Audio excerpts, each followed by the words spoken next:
Hello everyone, I am Dr. Pooja Johari and today I will be discussing a very interesting topic of enzymes, that is enzyme inhibition.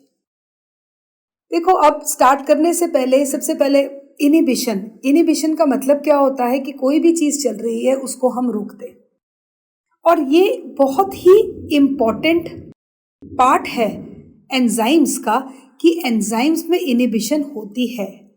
अब वो कैसे होती है, किस extent तक होती है, क्यों होती है, वो सारा हम आज के वीडियो में पढ़ेंगे, राइट। सो अब हम अपनी डिस्कशन स्टार्ट करते हैं एंजाइम इनिबिशन से। सबसे पहले तो इनिबिशन का मतलब क्या होता है? इनिबिट करना, टू स्टॉप। अब ये चीज है कि कितनी देर तक हम स्टॉप करते हैं और फिर वापस हम कैसे स्टार्ट करते हैं, तो उसी के बेसिस पे इनिबिशन बहुत तरीके की होती है, ठीक है। तो अब देखिए, पहले समझ लेते हैं हम इनिबिशन होती क्या है। It is the prevention of an enzyme process as a result of interaction of inhibitors with the enzyme, और सिंपलेस्ट लैंग्वेज में एक्ट ऑफ स्टॉपिंग।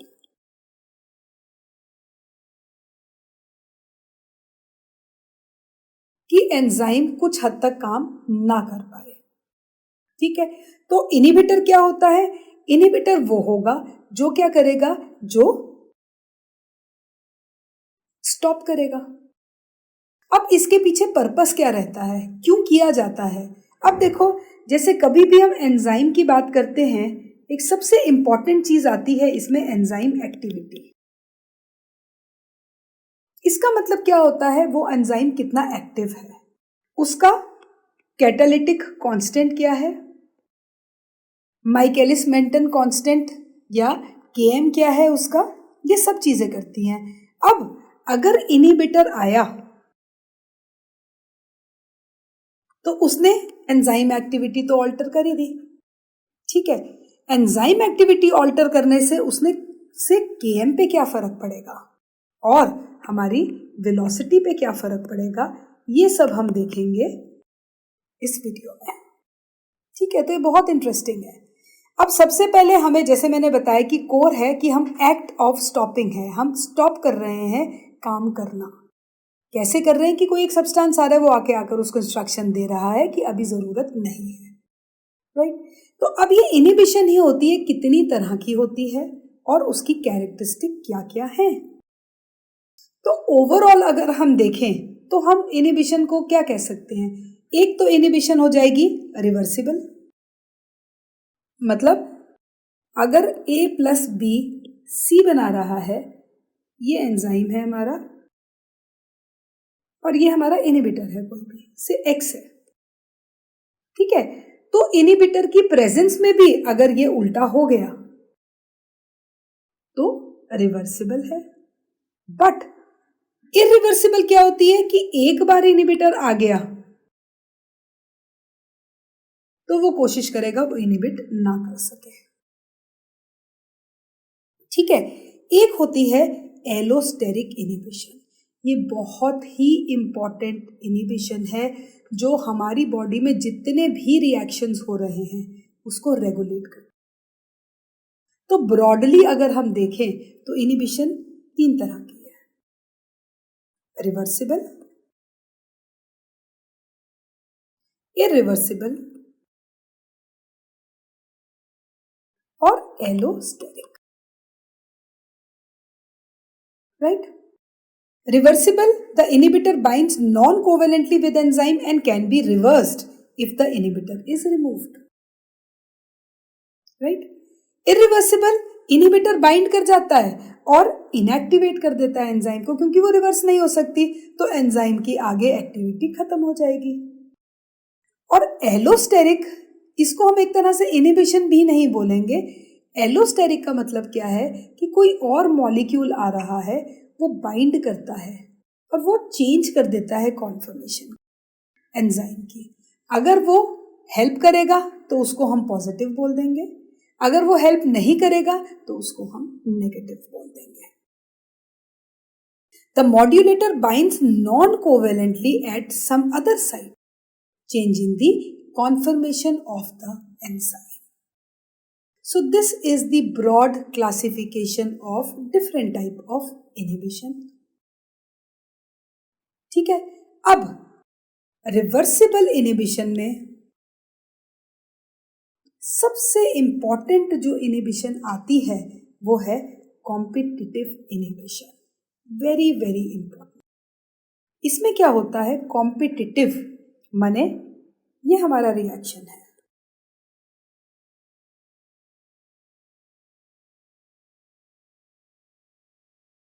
ठीक है, ये हमारा एंजाइम कैटालाइज्ड रिएक्शन है. अब देखो कॉम्पिटिटिव इनहिबिशन मींस कंपटीशन है. किसके बीच में कंपटीशन है, सबस्ट्रेट और इनहिबिटर के बीच में. क्योंकि एंजाइम तो कहां पे बाइंड करवाता है, एंजाइम बाइंड कराता है. ये हमारे पास है एंजाइम, ठीक है, ये है सबस्ट्रेट और से ये है इनहिबिटर. सबस्ट्रेट इनहिबिटर कंपटीशन है. क्यों है, क्योंकि सबस्ट्रेट और इनहिबिटर शक्ल में मिलते हैं. Inhibitor resembles the substrate in structure, so poor enzyme instead of binding with the substrate binds with the inhibitor. और जब वो इनहिबिटर के साथ बाइंड करेगा तो हमारे पास क्या बन जाएगा, हमारे पास बन जाएगा enzyme inhibitor complex. Again I will repeat this. What happens is कि inhibitor resembles enzyme in the structure. तो what happens is कि enzyme instead of taking the substrate गलती से वो इनहिबिटर के साथ बाइंड कर जाता है. तो अब क्या होता है, अब देखो हमारे काइनेटिक्स पे क्या फर्क पड़ेगा.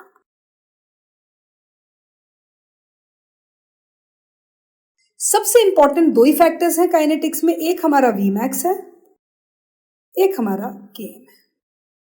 तो अगर हम एंजाइम बेस्ड काइनेटिक्स देखें कॉम्पिटिटिव इनहिबिशन में तो Vmax हमारा सेम रहेगा और अनचेंज्ड रहेगा. Vmax विल बी अनचेंज्ड और Km इंक्रीज कर जाएगा. Km इंक्रीज क्यों करेगा, क्योंकि जब इनहिबिटर बाइंड कर रहा है तो एंजाइम की जो एफिनिटी है वो सबस्ट्रेट के साथ कम हो जाएगी. और यही Km की सिग्निफिकेंस भी है कि अगर कोई एंजाइम हमारा हाई Km है किसी का तो उसकी एफिनिटी जो है सबस्ट्रेट के साथ कम है, और अगर ज़्यादा है तो वो कम है तो ज़्यादा है, मतलब vice versa you can say, और इनवर्सली प्रोपोर्शनल है. तो सबसे इम्पॉर्टेंट एस्पेक्ट हमारे सामने कॉम्पिटिटिव इनहिबिशन में क्या होगा कि Vmax को फर्क नहीं पड़ेगा, Km को पड़ेगा. अब आपके दिमाग में ये क्वेश्चन आ सकता है कि Vmax को फर्क क्यों नहीं पड़ेगा. अंडरस्टूड सी बात है, क्यों नहीं पड़ेगा, क्योंकि सबस्ट्रेट और एंजाइम तो मिलते जुलते हैं ना, तो रिएक्शन तो उसी फेज में होगा जिस फेज में होना चाहिए. सो Vmax does not change, whereas Km increases as the affinity of the enzyme with the substrate decreases. यही लिखा है, inhibitor resembles the substrate in structure, binds to the same site as the substrate binds, right? अब एक इसमें point लिखा है, it is reversible, it can be made reversible. और इसको हम कैसे रिवर्सिबल बना देंगे कि अगर हम इनहिबिटर का कंसंट्रेशन बढ़ा दें, सबस्ट्रेट का कंसंट्रेशन बढ़ा दें, तो सबस्ट्रेट का कंसंट्रेशन बढ़ने से इनहिबिटर साइड में हो जाएगा और एंजाइम सबस्ट्रेट के साथ कंबाइन कर लेगा. इसीलिए इसको हम बोलते हैं रिवर्सिबल है ये. ठीक है, अब यही कॉम्पिटिटिव इनहिबिशन को हम देखते हैं कि अगर हमें ग्राफ में फॉर्म में प्लॉट करना हो तो कैसे करेंगे. अब देखो, this is the Lineweaver Burk's plot, right. अब हियर यू सी, जब कोई इनहिबिटर प्रेजेंट नहीं है और जब इनहिबिटर प्रेजेंट है, सो हमारा Vmax पे कोई फर्क नहीं है, but Km increases. There is a change in Km.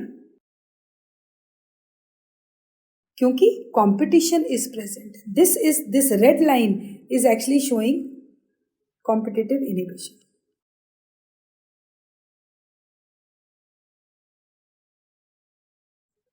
Red का मतलब इनहिबिटर। तो आप देख सकते हो इसमें Km कैसे बढ़ रहा है, बट Vmax सेम है।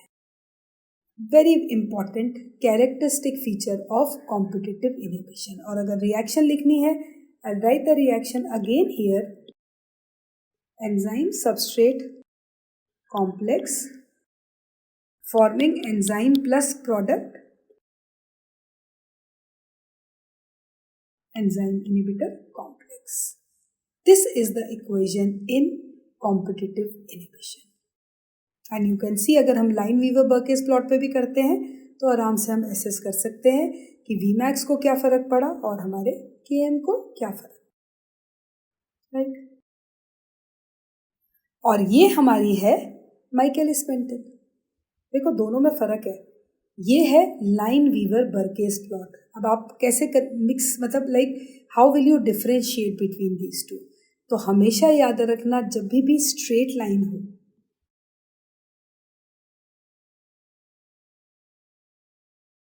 तो वो होता है लाइन-वीवर-बर्केस प्लॉट। लाइन-वीवर-बर्केस प्लॉट रेसिप्रोकल होता है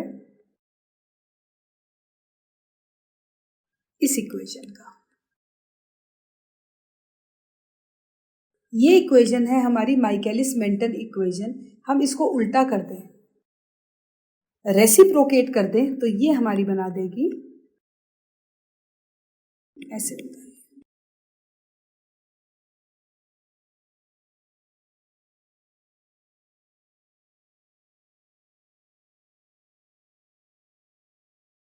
राइट, तो हमारा जो बन जाता है ग्राफ वो बन जाता है इसमें और इसमें, 1/V0 1/S। और पर्पस क्या होता है इस लाइन-वीवर-बर्केस प्लॉट का?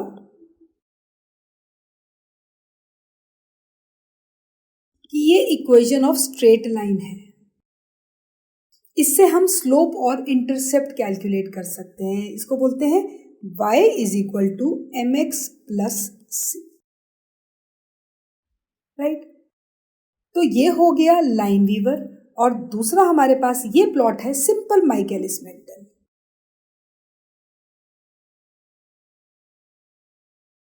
इसको हम एक तरह से हाइपरबोलिक कर्व भी बोल देते हैं, राइट। और इसमें यू कैन सी चेंज है Km में, जैसा मैंने बताया कि Km विल इंक्रीज, और अगर हम Vmax को देखें तो Vmax will be unchanged, as you can see here, दोनों अनचेंज्ड आ रहे हैं। और इसको हम रिवर्सिबल भी बोल देते हैं। हम इसको रिवर्सिबल क्यों बोल देते हैं? क्योंकि अगर हम सबस्ट्रेट का कंसंट्रेशन बढ़ा दें तो रिएक्शन उलट जाती है, वो इनहिबिटर को एक्सेप्ट नहीं करती। तो ये है हमारी कॉम्पिटिटिव इनहिबिशन, जिसमें Km बढ़ेगा और Vmax अनचेंज्ड होगा। This is a representation in terms of Michaelis-Menten equation as well as Lineweaver-Burkes plot. Okay, अब ये तो हो गया। अब हम इसमें पढ़ेंगे examples just to justify our inhibition. अब देखो इसमें सबसे इंपॉर्टेंट एग्जाम्पल, वैसे तो बहुत सारे ही इनफैक्ट इंपॉर्टेंट है, but I will take this example. इसमें लिखा क्या है? मेलोनेट, इसका इनहिबिटर है SDH। SDH stands for succinate dehydrogenase.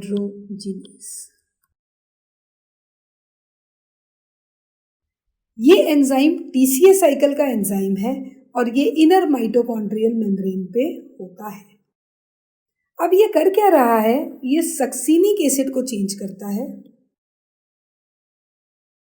किसमें? फ्यूमेरेट में। और साथ में FADH2 बनाते हैं। अब इसमें मेलोनेट क्या करेगा? मेलोनेट रिजेंबल करता है सक्सीनेट को इन स्ट्रक्चर।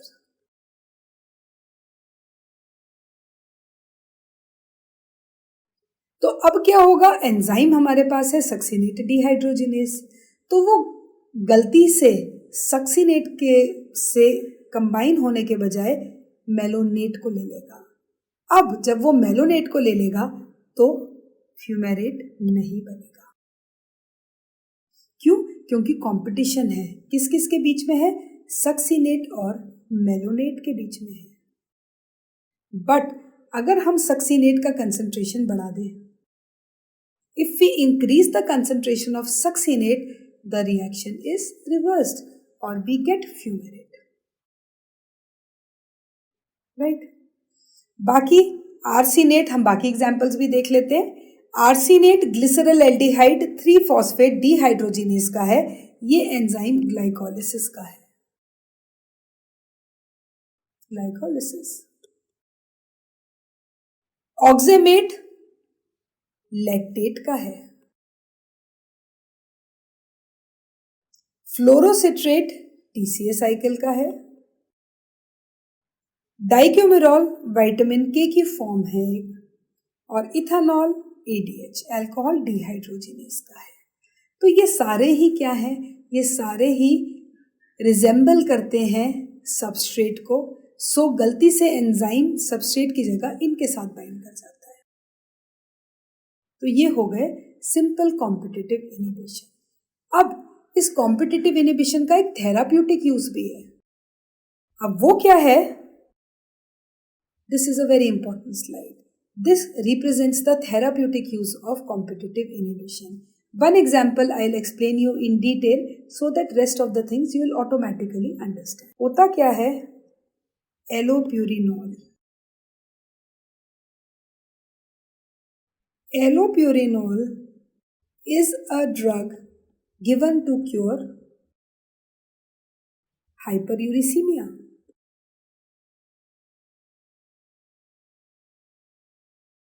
अब now see what happens, how the concentration of uric acid increases. होता क्या है? Uric acid is a and product of purines. Purines degrade करके यूरिक एसिड बनाते हैं।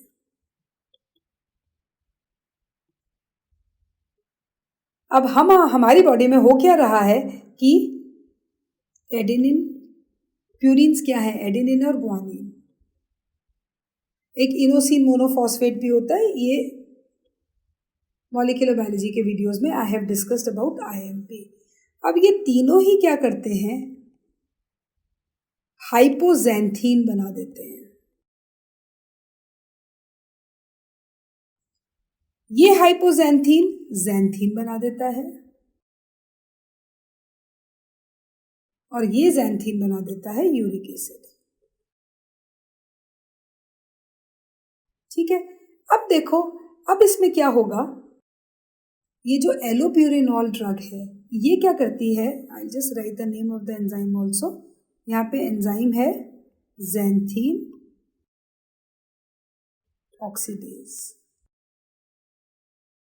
जेंथीन ऑक्सीडेज। अब now see what happens is, ये जो एलोप्यूरिनॉल ड्रग है, ये क्या करेगी?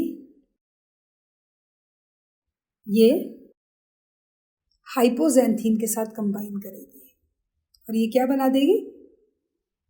एलो हाइपोजेंथीन। सिमिलरली अगर ये जेंथीन के साथ कंबाइन करेगी तो ये बना देगी एलोजेन। फर्क दोनों में क्या है? फर्क ये है, और हो क्या रहा है बेसिकली, देखो एंजाइम है हमारा जेंथीन ऑक्सीडेज, सबस्ट्रेट है हमारा या तो हाइपोजेंथीन या जेंथीन। अब क्या है? एलोप्यूरिनॉल इनहिबिटर है, ये रिजेंबल कर रहा है किसको? हाइपोजेंथीन को। जेंथीन ऑक्सीडेज गलती से क्या करता है? एलोप्यूरिनॉल को ले लेता है। तो जब एलोप्यूरिनॉल को लेगा तो एलोहाइपोजैंथीन या एलोजैंथीन बन जाएगा। अब ये जो एलोहाइपोजैंथीन और एलोजैंथीन है ना, they are excreted in urine, excreted in urine. Up the person keeps on taking this drug unless and until the concentration of uric acid comes to normal. क्योंकि देखो जब ये एक्सक्रीट करना शुरू हो जाएगा तो धीरे धीरे धीरे धीरे धीरे धीरे यूरिक एसिड का कंसंट्रेशन नॉर्मल आना शुरू हो जाएगा and the person will stop taking this. So this is how you can say that competitive inhibition is applicable here. कैसे है? कॉम्पिटिशन है. किसके बीच में है? हाइपोजैंथीन और एलोप्यूरिनॉल के बीच में है और जैंथीन ऑक्सीडेज क्या करता है? एलोप्यूरिनॉल के साथ कंबाइन कर जाता है. ये एक एग्जाम्पल है ऑफ थेराप्यूटिक यूज. दूसरा एग्जाम्पल हम ले सकते हैं इसमें स्टैटिन्स.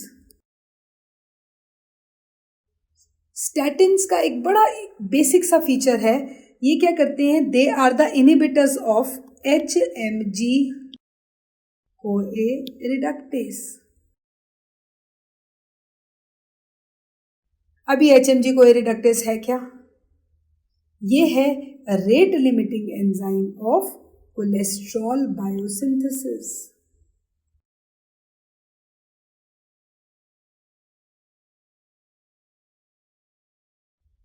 ठीक है, कोलेस्ट्रॉल बायोसिंथेसिस का रेट लिमिटिंग स्टेप है ये. अब होगा क्या कि जब स्टैटिन्स दिए जाते हैं, बेसिकली स्टैटिन्स क्यों दिए जाते हैं? क्योंकि they are the inhibitors of HMG CoA reductase और तब दिए जाते हैं जब कंसंट्रेशन कोलेस्ट्रॉल का बढ़ जाता है बॉडी में. ठीक है, तो statins are a very very important competitive inhibitors of HMG CoA reductase. किस लिए? Just to decrease the concentration of cholesterol in persons suffering from high cholesterol. तो ये क्या है? ये इसका दूसरा थेराप्यूटिक यूज है. ठीक है, so allopurinol and statins are a very very important class of competitive inhibitors. जो किसके हैं? एलोप्यूरिनॉल जैंथीन ऑक्सीडेज का है और स्टैटिन्स है HMG CoA reductase के. यही सेम इस स्लाइड में दिया हुआ है. As you can see, xanthine oxidase, substrate hypoxanthine, inhibitor allopurinol. करता क्या है? It reduces uric acid. Second example है मोनो अमीनो ऑक्सीडेज. ये जो मोनो अमीनो ऑक्सीडेज है इसको हम माओ भी बोलते हैं. ठीक है, सबस्ट्रेट है इसका कैटेकोलामीन्स, इनहिबिटर्स आर एम्फेटामीन्स और करता क्या है? Elevates this. DHF डाइहाइड्रोफोलेट रिडक्टेस, ये भी बड़ा इंपॉर्टेंट है. डाइहाइड्रोफोलेट methotrexate is a inhibitor and it treats different type of cancers. Actually methotrexate is a anti-cancerous drug. और अगर हम इसका मैकेनिज्म ऑफ एक्शन देखते हैं methotrexate का, तो वो भी यही है कि ये क्या करता है? Folate inhibitors, right?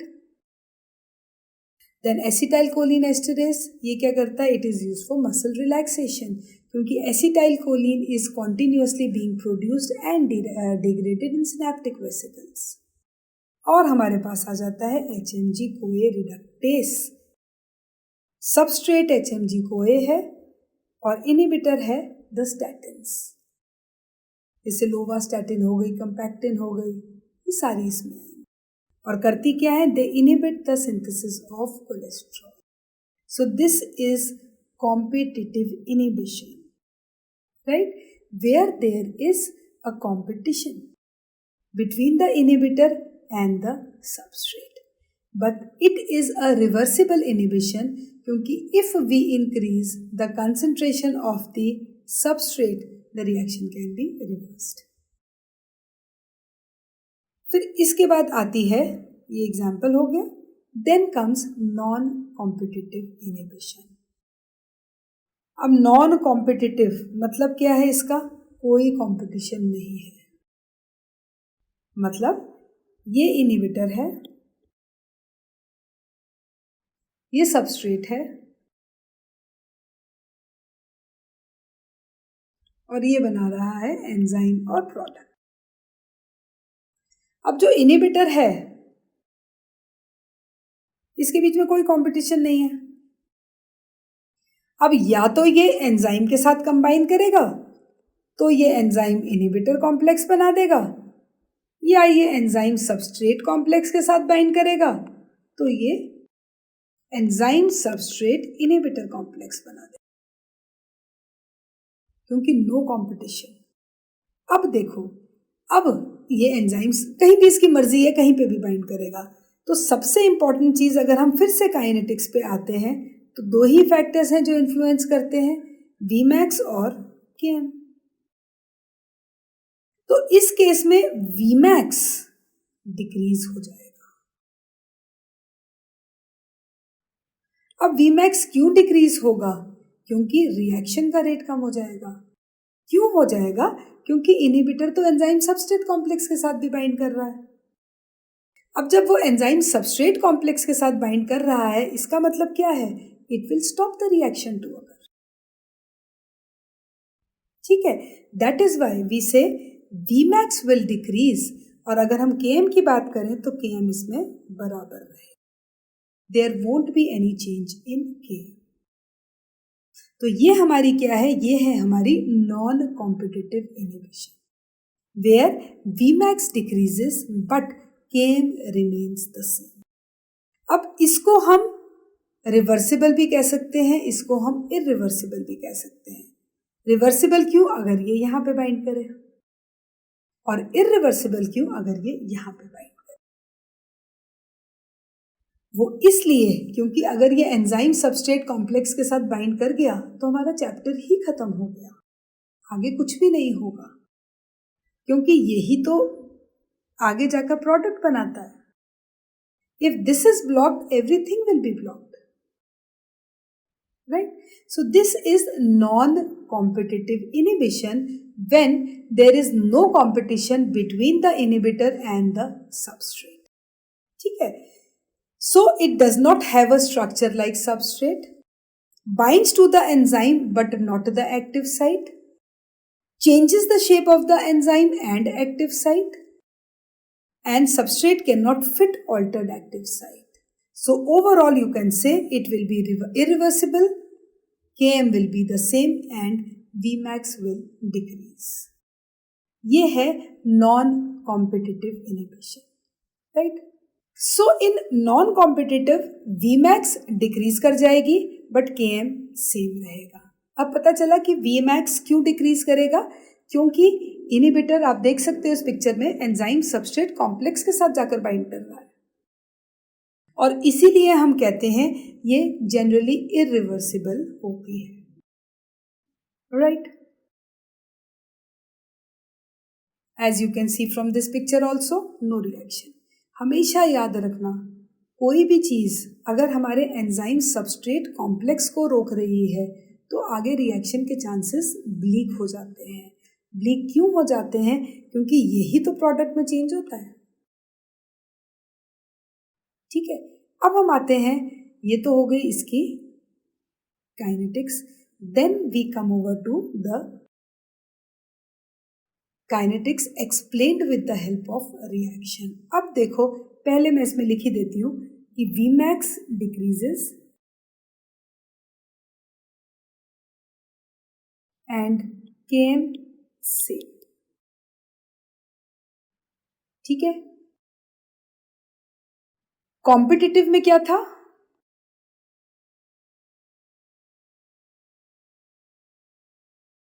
Vmax same था और Km इंक्रीज होता था। अब इस केस में देखते हैं, ये है हमारा सिंपल, चलो पहले लाइन वीवर देख लेते हैं। लाइन वीवर बर्केस प्लॉट क्या कहता है कि अगर हम इसको स्ट्रेट लाइन में करें तो साफ पता चलता है कि हमारा Km तो सेम रहता है, but there is a change in Vmax। Change क्या होता है कि वो डिक्रीज कर जाता है। तो लाइन वीवर बर्किस प्लॉट जो मैंने अभी बताया आपको रेसिप्रोकल है माइकेलिस मेंटन ग्राफ का, और उसमें ऐसे हो जाता है। दूसरी तरफ अगर हम देखें तो सेम वही चीज Km सेम रहता है बट Vmax डिक्रीज कर जाता है। This is non competitive inhibition.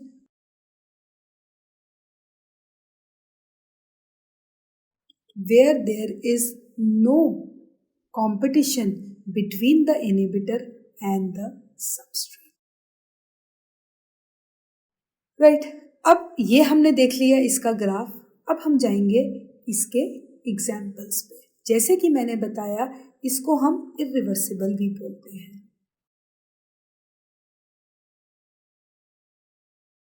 Right.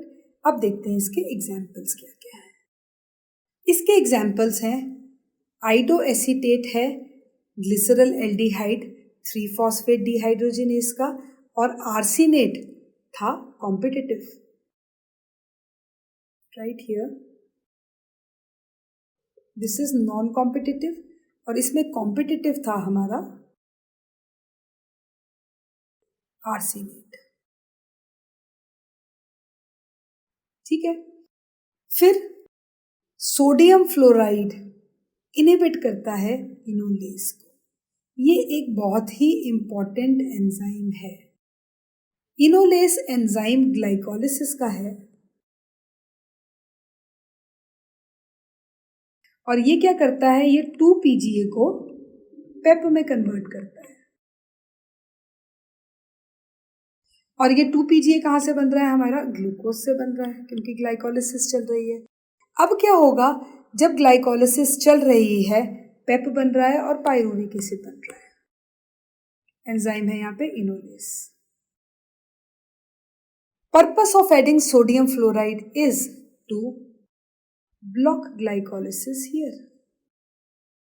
हम सोडियम फ्लोराइड क्यों डालते हैं साथ में एक एंटीकोएगुलेंट के, और ये तभी करते हैं हम जब हमें ग्लूकोज एस्टिमेट करना है ब्लड में।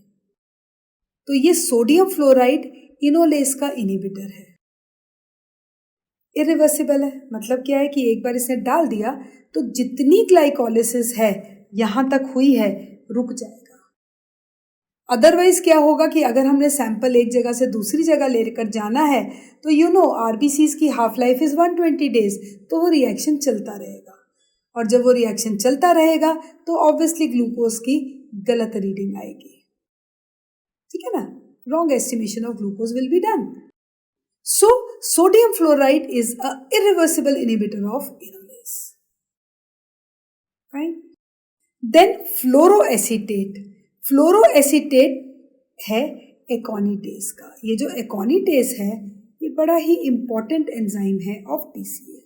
सिंस ये 2 बार एंजाइम रिपीट हुआ है तो I will just tell you होता क्या है कि सिट्रिक एसिड जब बनता है, सिट्रिक एसिड वाटर मॉलिक्यूल देता है, राइट। ये बनाता है सिस एकोनिटेट और फिर वाटर मॉलिक्यूल आ जाता है तो ये बना देता है आइसोसिट्रेट। तो एंजाइम हियर इज एकोनिटेस। तो फ्लोरोएसीटेट और फ्लोरोसिट्रेट 2 इनहिबिटर्स होते हैं, एक नॉन कॉम्पिटिटिव है एक competitive.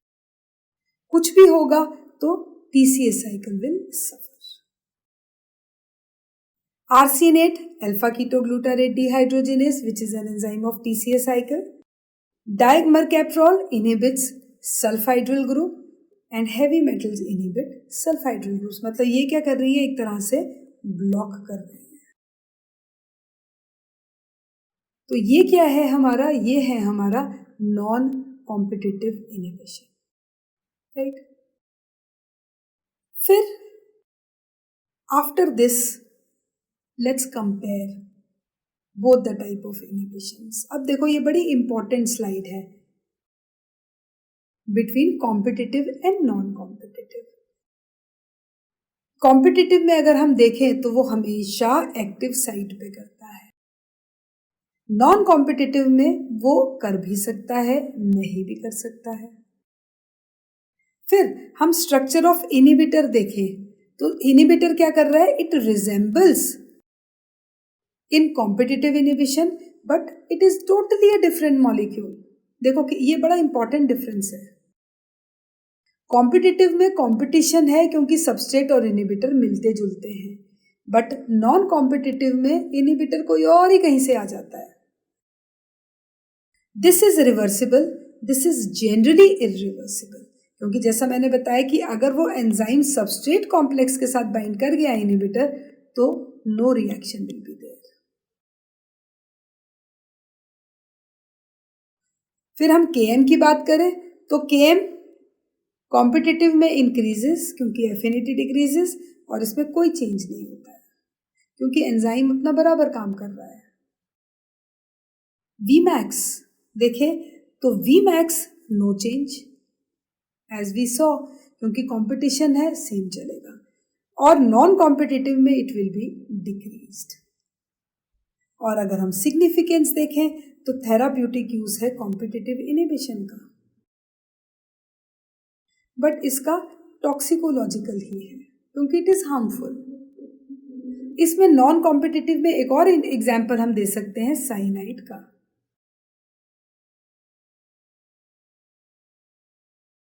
Cyanide is a inhibitor of cytochrome A1A3 और साइटोक्रोम ऑक्सीडेज। साइटोक्रोम और it is a inhibitor of, this is actually complex 4 of ATC। तो ये है comparative statement between competitive and non competitive inhibition. फिर after this we come over to the last type of inhibition that is uncompetitive. अब देखो uncompetitive का मतलब क्या है, एक तो ये बहुत रेयर है, ठीक है। दूसरा क्या है, अनकॉम्पिटिटिव मतलब कुछ है ही नहीं, इसमें कोई कंपटीशन ही कहीं पे भी जाकर बाइंड करेगी। अब ये कहाँ पे जाकर बाइंड करेगी, देखो ये चीज इंपॉर्टेंट है, ये करेगी एंजाइम सबस्ट्रेट कॉम्प्लेक्स पे जाकर। अब जब ये एंजाइम सबस्ट्रेट पे जाकर बाइंड कर रही है तो चैप्टर ही खत्म हो गया, नो रिएक्शन इज देयर, और इस वजह से हमारा Vmax और Km दोनों ही डिक्रीज कर जाएंगे। ये बहुत रेयर टाइप की इनहिबिशन है और इसका सिर्फ एक ही एग्जाम्पल है placental alkaline phosphatase which is inhibited by phenylalanine. This is the only example of uncompetitive inhibition where there is no competition and the inhibitor always binds. Inhibitor, yeah, this is a very important point, always binds with the enzyme substrate complex, right? So ये है uncompetitive. फिर आती है most specifically irreversible inhibition. इसको मैंने side से क्यों slide में रखा है, क्योंकि ये वैसे ही बड़ी यूनिक है। It can come under non competitive because I told you ना, नॉन कॉम्पिटिटिव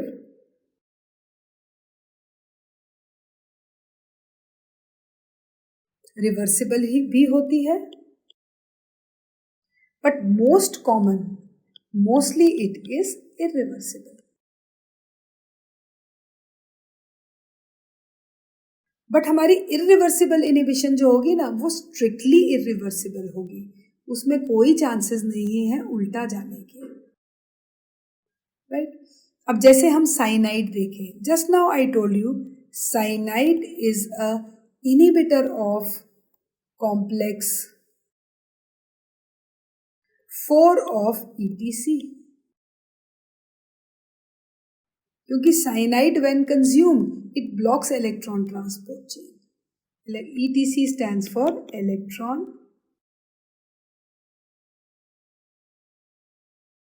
ट्रांसपोर्ट। सो साइनाइड इनहिबिट करता है कॉम्प्लेक्स 4 को। फ्लोराइड मैंने बताया फ्लोराइड इनहिबिटर है इनोलेस का। इनोलेस जो पीजीए टू पीजीए को कन्वर्ट करता है। This is simple dehydration, right. फिर उसके बाद हम आते हैं सुसाइड इनिबिशन में। ये बहुत इंपॉर्टेंट है। सुसाइड इनिबिशन का सबसे पहले I will show you one example and then उसके बाद हम इसकी डेफिनेशन देंगे। अब देखो इसमें होता क्या है इन सुसाइड इनिबिशन। एग्जाम्पल इज जैसे हमने एलोप्यूरिनॉल लिया, ठीक है।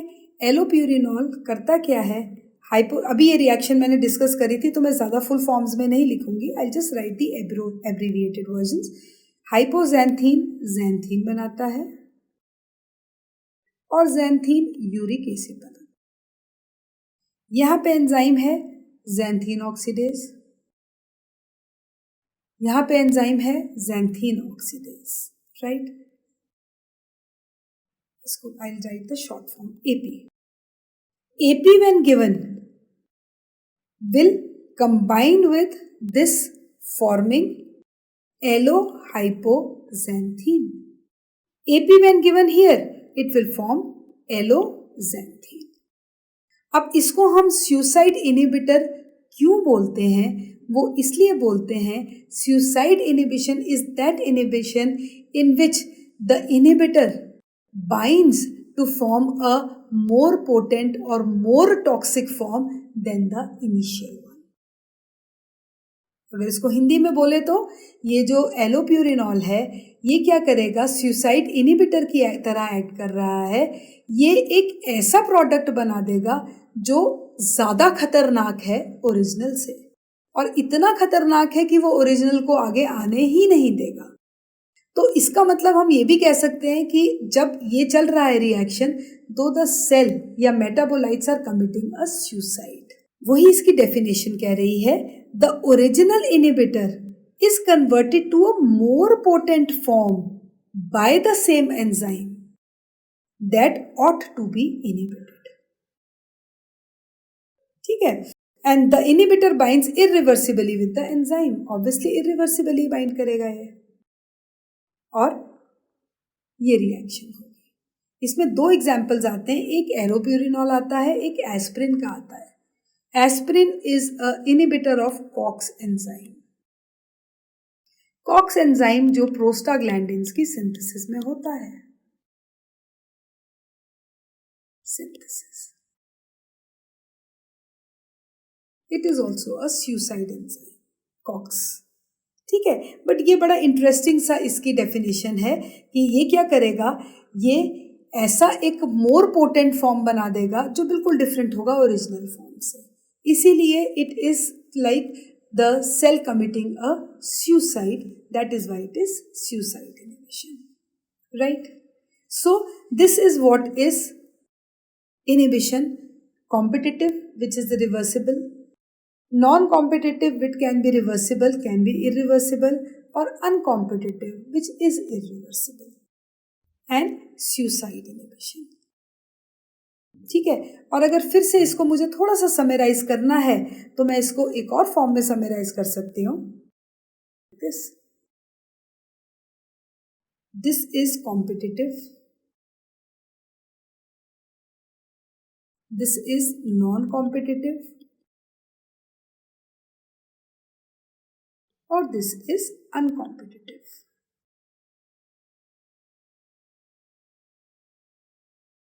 Right.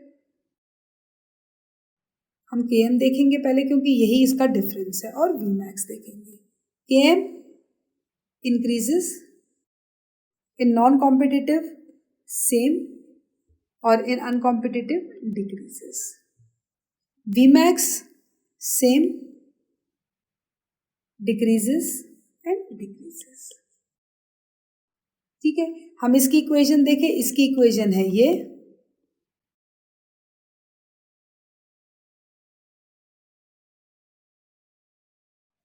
In competitive inhibitor binds here, ठीक है। अगर हम नॉन कॉम्पिटिटिव की देखें,